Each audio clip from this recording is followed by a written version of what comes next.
जबलपुर चिकित्सा शिक्षा मंत्री विश्वास सारंग का बयान। कोरोना वायरस बढ़ रहा है, अनलॉक के बाद संक्रमण बढ़ा है। प्रदेश सरकार पूरी ताकत के साथ इस बीमारी के निदान में लगी है। सीएम खुद इसकी योजना समीक्षा करते हैं, हर जिले की जानकारी लेते हैं। बिल्कुल, चलिए।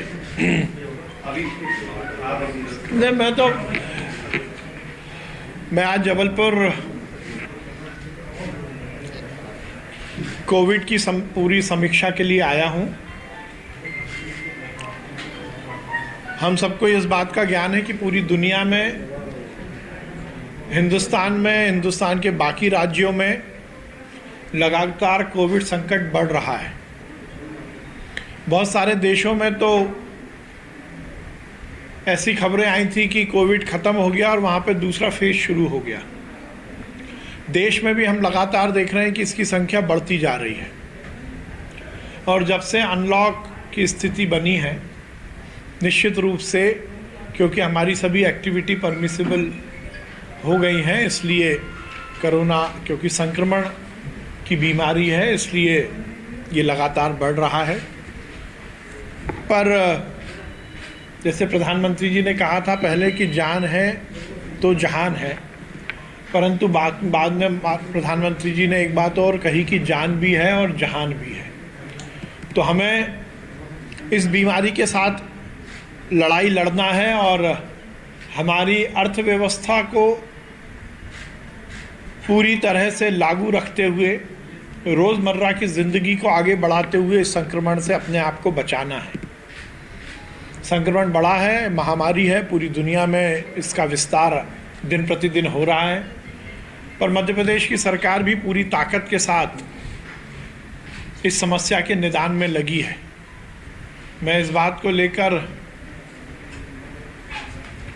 ये बात इंगित करना चाहता हूं कि हमारे मुख्यमंत्री जी लगातार रोज इसकी समीक्षा करते हैं, स्वयं वीडियो कॉन्फ्रेंसिंग के माध्यम से संपूर्ण मध्य प्रदेश में हर जिले में क्या स्थिति है इसकी जानकारी लेते हैं।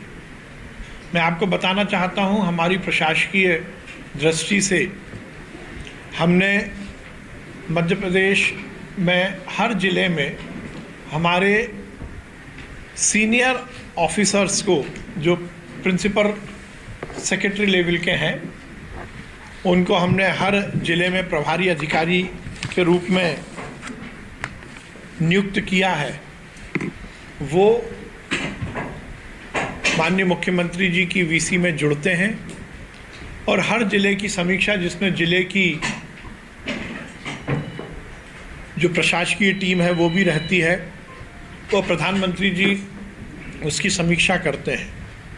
जैसा मैंने कहा कि लगातार बीमारी का विस्तार है, पर मध्य प्रदेश की सरकार पूरी ताकत के साथ इस समस्या के निदान में लगी है। जब अप्रैल में या मार्च फरवरी में ये इसकी शुरुआत हुई थी, हमारी सरकार बनने के बाद मुझे ये कहते हुए कहीं संकोच नहीं है कि पुरानी सरकार ने इस विषय में कोई तैयारी नहीं की थी। जब हमारी सरकार बनी तो मध्य प्रदेश में केवल 60 टेस्ट होते थे, केवल 60 टेस्ट होते थे कोरोना के। आज हमने उस संख्या को बढ़ाकर 29,000 किया है। हमारी सरकार जब काम शुरू करना हमने शुरू किया तो मध्य प्रदेश में केवल 3 लैब थे, आज 78 लैब, 78 लैब टेस्टिंग का काम कर रहे हैं। पहले केवल 3,000 बिस्तर थे, आज लगभग 32,000 बेड हमारे हो गए हैं।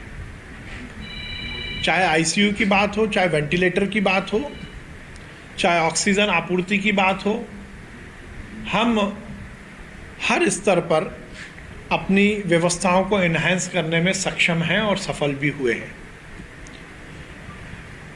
मैं आपको बताना चाहता हूं कि ज़िले वाइज हमारी प्लानिंग है, क्योंकि हर ज़िले की डेमोग्राफी, वहाँ की हेल्थ व्यवस्थाएं, वहाँ का सोशल सिस्टम कहीं ना कहीं कुछ परिवर्तित होता है। तो एक तो हम पूरे स्टेट की पॉलिसी पर काम करते हैं, पर उसके साथ साथ हर जिले में हमें क्या कुछ करना है, इस पर भी सरकार की नज़र है। कोविड का इलाज हो सके, लोगों की जान बच सके और इस संकट से हम उबर सकें, ये हमारा प्रयास है। मुझे यहाँ कहते हुए इस बात की प्रसन्नता है कि मध्य प्रदेश की रिकवरी रेट देश के बाकी राज्यों की रिकवरी रेट से बहुत अच्छी है। लगभग हम 72 से 75, क्योंकि रोज़ वेरी होती है, 72 से 75% की रिकवरी रेट पर है। लगभग 88,300 कुछ पेशेंट हमारे यहाँ ठीक होकर घर पहुँचे हैं।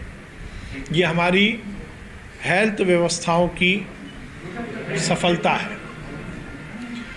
मध्य प्रदेश में कोरोना संकट से हम उबर सकें, इसके लिए हम 1 महीने की एडवांस प्लानिंग लेकर चलते हैं।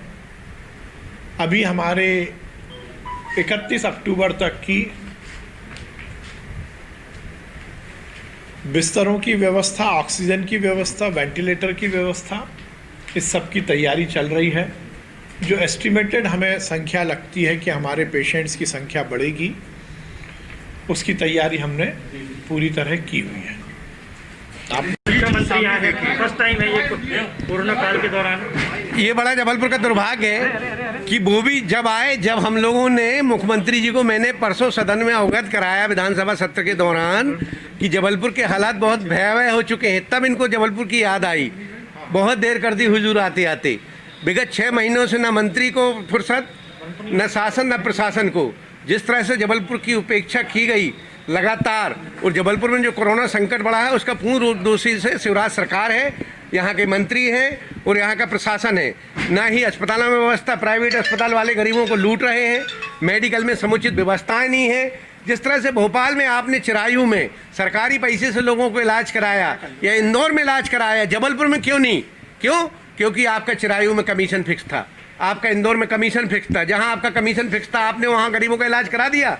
जबलपुर में आपकी किसी अस्पताल वाले से सेटिंग नहीं हो पाई थी, इसलिए यहाँ कोई अस्पताल को इन्होंने निःशुल्क इलाज नहीं किया। लोगों के घर बर्बाद हो गए। जो कोरोना पीड़ित था, लोगों को कहां से कैसे 5-5 लाख वसूले गए हैं। ये जबलपुर के साथ बहुत अन्याय यहाँ के शासन और प्रशासन ने किया है। अभी हम लोगों की ये मांग है कि जिस तरह से आपने इंदौर में और भोपाल में फ्री इलाज की व्यवस्था की थी, यहाँ भी एक अस्पताल बनाया जाए और वहाँ फ्री निःशुल्क इलाज हो, और जिन लोग गरीबों का इलाज में पैसा लग चुका है उनके इलाज की राशि वापस की जाए। जैसा भोपाल के साथ हुआ वैसा जबलपुर के साथ क्यों नहीं? आपको सर्किट हाउस बुलाया गया था? जी, मुझे 1:30 बजे का समय दिया था, 1:39 हो गए। मैं 10 मिनट और बात करता हूँ। 10 मिनट बाद आपने बुलाया क्यों? एक तो जब हमने मुख्यमंत्री जी से आग्रह किया कि जबलपुर के हालत खराब, तब आपको टाइम मिला मंत्री भेजने का, तो फिर आपने बुलाया क्यों? अगर आपने बुलाया 1:30 पे, तो 1:40 हो गए हैं। 10 मिनट और वेट करता हूँ। नहीं तो फिर जो जबलपुर के हालात देख रहा है वो आप देखेंगे। अंदर जाने नहीं दिया? कौन कौन है अंदर? नहीं, अंदर तो मुझे नहीं, मुझे कहा रहा मीटिंग में आपको आना है, तो अधिकारी कह रहे हैं कि मीटिंग यहाँ अभी मीटिंग शुरू होगी। अब अंदर पता नहीं क्या हिसाब किताब कर रहे कि कितना आया कितना गया, वो हिसाब किताब चल रहा होगा, तो हिसाब किताब में नहीं बुला रहे होंगे। पूरे तमाम निजी और सरकारी अस्पतालों में बेडों की बड़ी संख्या की कमी है। इस साल के उन्होंने दावा भी किया कि ICU बेड हम बढ़ाएंगे, 75% फुल हो चुके हैं। अब कब बढ़ाएंगे जब सब चिड़िया चुग गई खेत? आप 3 महीने लॉकडाउन लगा था, इसके बाद 3 महीने हो गए। जब आप स्थिति भयावह हो गई, खराब हो गई, तब आप बढ़ा रहे हैं। आप बढ़ाई है। ऑक्सीजन की कमी भी आ रही, लोगों को ऑक्सीजन नहीं मिल पा रहा है, अस्पतालों में समुचित व्यवस्थाएं नहीं है, उसके बाद राशि ज़्यादा ली जा रही।